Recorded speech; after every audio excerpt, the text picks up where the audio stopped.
in part 1 of the BRICS series, we saw that in 2012, despite the $75 billion funding given by BRICS nations to IMF, right? On a condition that that IMF will give more voting rights to the BRICS nations. Despite that funding, they were not given that voting rights because the Western nations were not ready to dilute their voting share. So now this thing actually pressed the BRICS nations to actually create or to form a new financial institution that would rival the IMF and the World Bank. Okay? So it was in 2013 at the Durban Summit. It was at 2013 at the Durban Summit that BRICS nations decided that they will form another rival or parallel financial institutions that will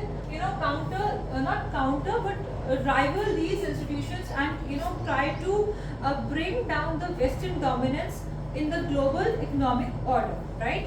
So it was in 2014 in the Fortaleza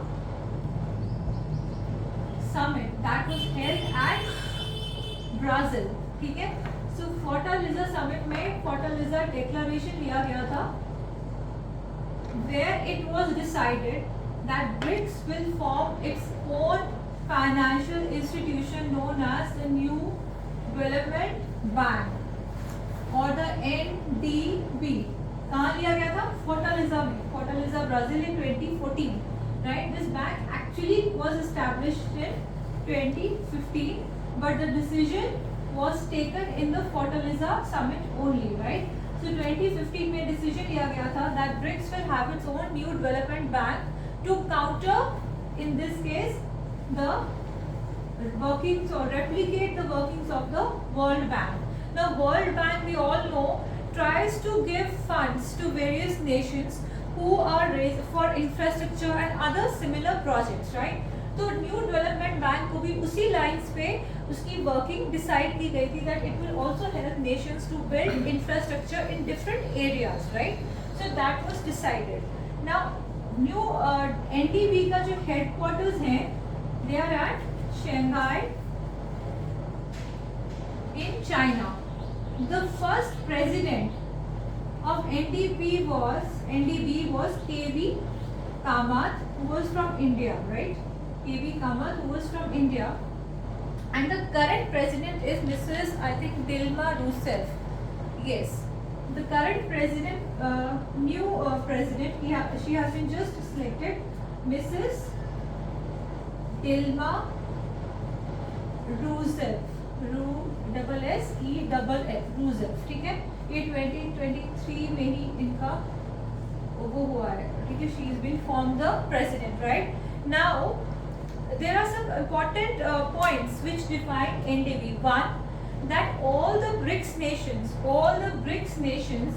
will have equal, इधर ही लिखती हूँ मैं, all BRICS nations will have equal voting share. They will have equal voting share at NDB, right?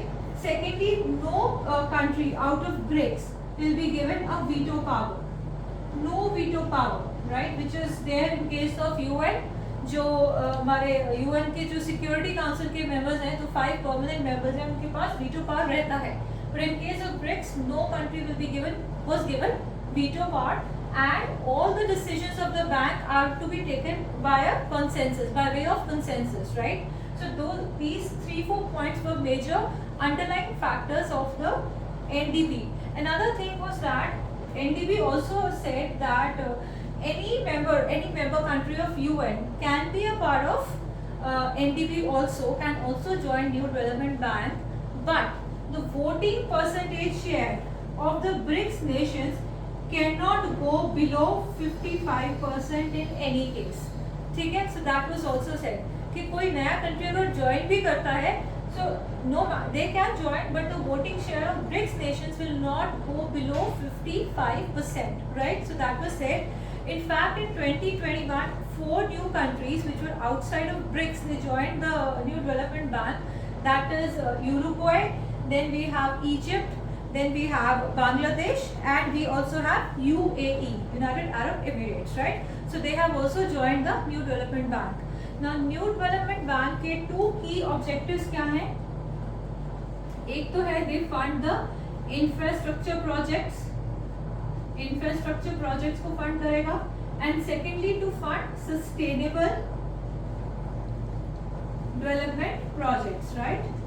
Sustainable development projects. Both of these to be done in EMDCs. EMDCs stand for emerging markets and developing countries, right? So these two are the major objectives of NDB. Now NDB has been a very successful financial institution ever since it has come into being, right? Because and why I say that, because it has already approved, NDB has already approved 96 projects. They have been approved by NDB, and in case of India, the recent one is Bihar Rural Road Phase 2. This is the latest project in India that has been approved by NDB. And NDB so far has already जो उसका loan portfolio है, total volume has already reached $30 billion. $30 billion loans वो already approved कर चुका है. So that is why NDB is a very successful banking institution so far. And NDB is funding projects in various peripherals like clean energy, like digital infrastructure, right, transport infrastructure, like social infrastructure, then also water and sanitation, you know, water management. So काफ़ी ऐसे clean energy, energy efficiency, इन सब areas में NDB इस काफ़ी सक्रिय है और इन्हीं एरियाज में वो अपने प्रोजेक्ट्स अप्रूव कर रहा है, ठीक है. So that was one thing, that was one initiative that was taken by the BRICS. Another major initiative that was taken by BRICS, now this we have seen that it was to counter the World Bank, right? The other major initiative that was again taken at this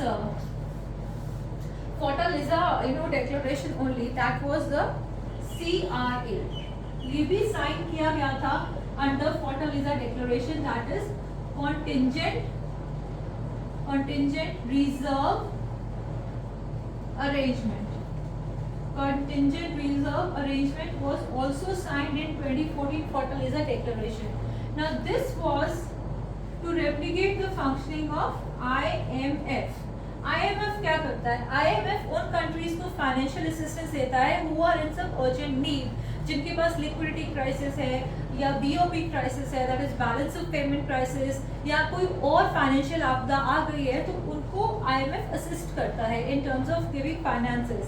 India को भी 1991 में एक बार IMF से assistance लेना पड़ा था, but IMF का जो फाइनेंशियल असिस्टेंस होता है ना, it always comes on some conditions. जैसे कि आपको अगर एक कंट्री उससे असिस्टेंस ले रहा है तो उसको या तो अपनी करेंसी डिवैल्यूएट करनी पड़ती है, या फिर उसको अपनी इकोनॉमी को ओपन करना पड़ता है टू ना आउटसाइड ट्रेड. तो IMF के डिफरेंट कंडीशंस रहते हैं टू गिव असिस्टेंस. इंडिया के पास अब तक before coming up of CRA सिर्फ IMF ही एकमात्र, you know, that was the beacon of hope for India.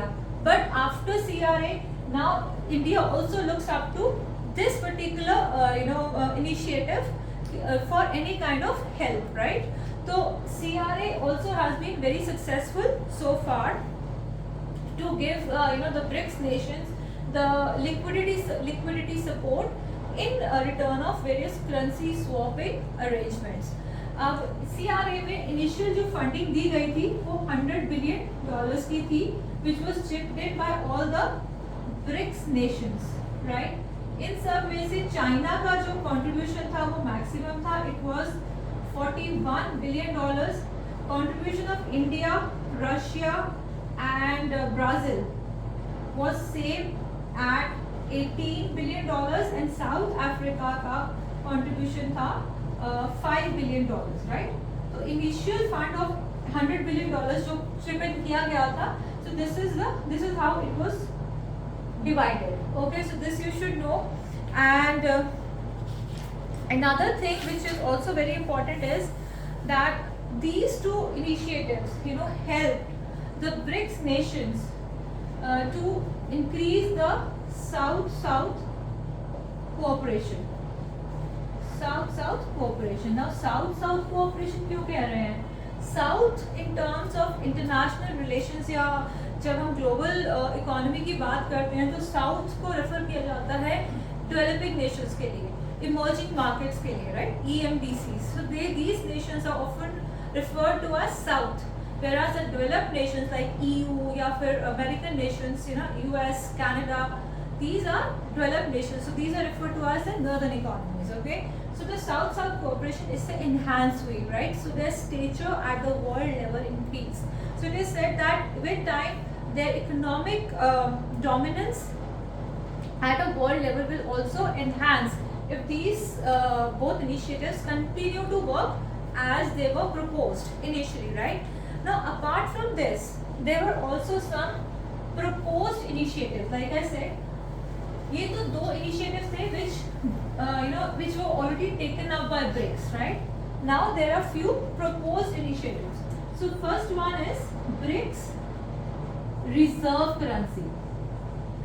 Reserve currency. Now BRICS reserve currency is being proposed to counter US dollar hegemony in the world economic front. हर जगह dollar से trade होता है, so to counter that dollar dominance in the world economy, so it is proposed that BRICS nations will come up with their reserve currency. A lot of speculations and a lot of discussions are happening. So let us see how it works out, right? So that we'll discuss separately. Second proposed initiative is a BRICS payment system. BRICS payment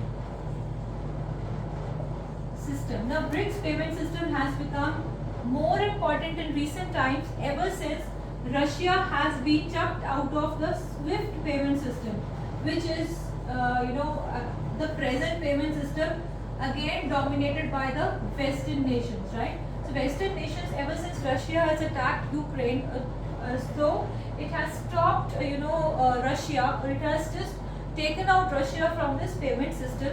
So ever since then BRICS payment system की जो talks हैं वो और भी important हो गई हैं, right? So there's more need because Russia is a prominent member of BRICS. So the need for this system has enhanced, right?